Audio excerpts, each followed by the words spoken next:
Hi there, I'm Kim Stevens here at Fox 26, and for quite some time, well over a year in fact, we here at Fox 26 have been talking about and trying to address and find solutions for problems in the classroom. We're calling it a crisis in the classroom. And of course, we were really concentrating a lot on what had happened post-pandemic and how we were coming out of that.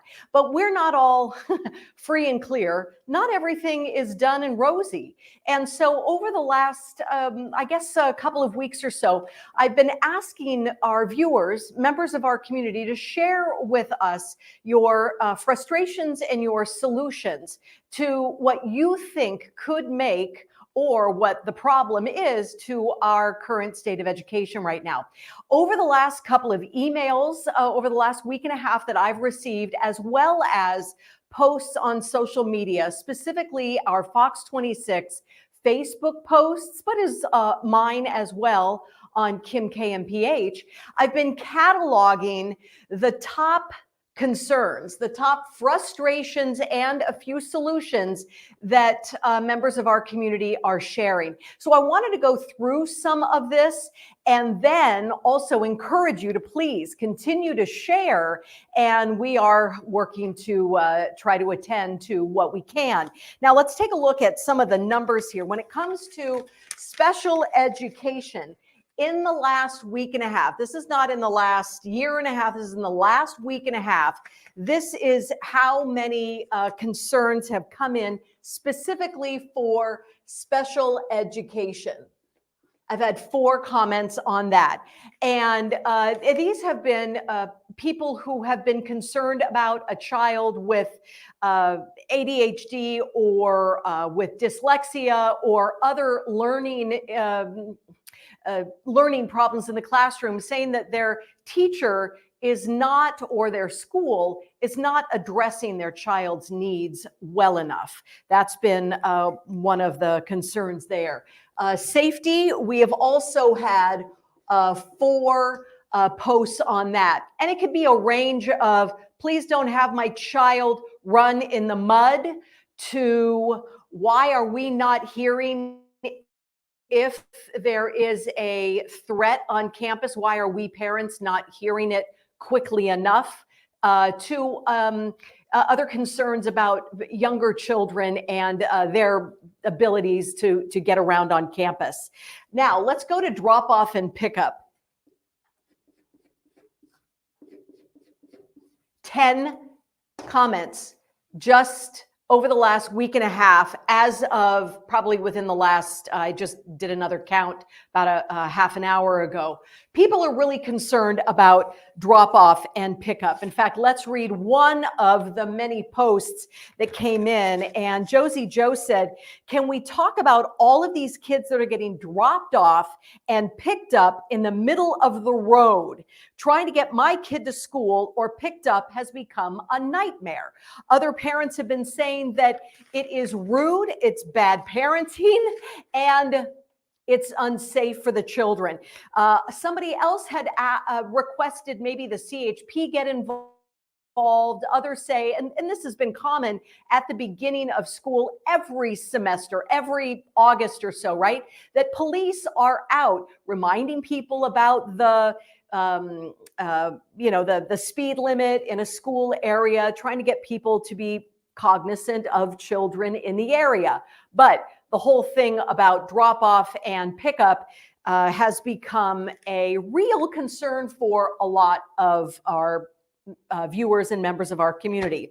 Now let's take a look at the next one, state testing, which schools are in now or about to be. And there were 2 concerns about that, saying that it is putting too much pressure on students, and what's it used for anyway? Is it doing us or the students doing them any good? Unclean classrooms. There were 2 posts on that. One of the concerns was, we just get out of COVID. We're told to come back to school. And even if there's a sniffle, as long as you are not testing positive for COVID, come to school, take an allergy pill or whatever, and use proper hygiene. But if you're not super contagious, come to school. But a couple of these people are posting saying their child is sick all the time. And now they're having attendance problems because they are always sick. So that's one of the concerns there. Now let's move on up to bullying. And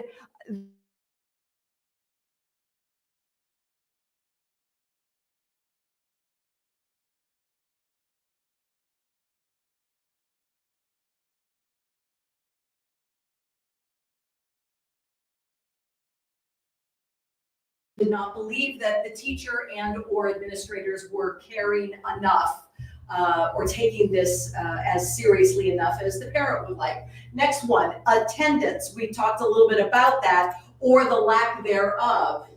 And there were 3 people making comments on that. Now, too much homework. All right, how many was that? 5 people said there is just too much homework for children. And here are 2 comments that came in from parents. The first one from Sherry Ferreira. I honestly feel like homework needs to be stopped. My 1st grader has more homework than my 7th grader. And then Michaela Castillo says, okay, so when my kids become school aged, I will then tell all of my child's teachers that my children will not be doing any homework, as this is my time with my kids. That is one of the things that people were saying, is that you're in school all of these hours of the day. When I get my kids back home to my house, that's my time with my children.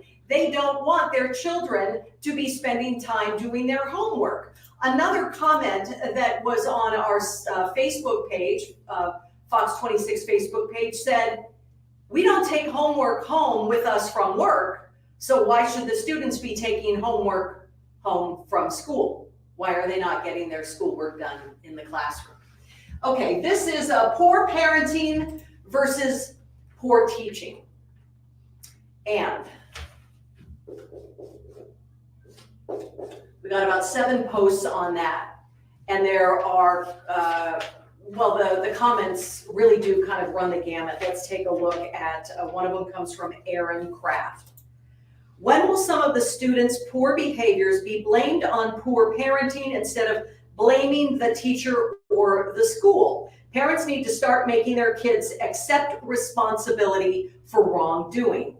Another parent, Joanne Bookman, teach reading, writing, arithmetic, back to basics, leave the beep out of school, and race favoritism out as well. So people saying that they don't like either the teachers or what is being taught in the classroom. And now what about this one? Joy Anna says, it is frustrating that parents in my district have so many issues and concerns, but refuse to come to board meetings.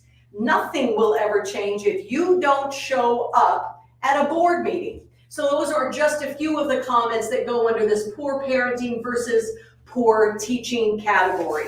And then finally, mental health help. And 2 comments on that. Frankly, we have covered all of these stories over the last couple of years to try to help our families and our students and keep our schools accountable, and also make sure that our students are getting the most out of their education. And we will continue to do so. We've been looking and tallying these to see where we are going to shine another spotlight. And so you will be seeing that coming soon. But I want to talk about something also when it comes to solutions. Somebody said, the children need more exercise. They need to be outside more. If you take a look at the obesity rates, they're much too high. If children spent more time outside and outside in the sun, they would feel better. That would address mental health, and it would address their overall health. Another one said, our children need more field trips. Getting out and about, out of the classroom, experiencing the world around them. And finally, speaking also to something that had to do with parenting and teaching, and that is more family involvement. Again, going back to what one of those parents had said, that if you have a gripe, go to a board meeting. If you have a problem with a principal or the curriculum, go to the board meeting. And the board meetings are open to the public in all of our school districts, and certainly these school district administrators and the principals and school administrators will often say, please be a part of your child's education. Well, some families were also saying, I'm trying to do that. I'm trying to contact my principal, and my principal is not contacting me back. These are some of the posts that are on our recent Fox 26 Facebook page. You see a picture of a school bus, and that is the post. You have to scroll down just a little bit. That's the post that is asking for your input on frustrations and solutions. Please keep them coming. Know that we are listening, and keep talking with us and following us here at Fox 26 as we continue to cover these stories. Thanks for joining us this morning. I'm Kim Stevens here at Fox 26.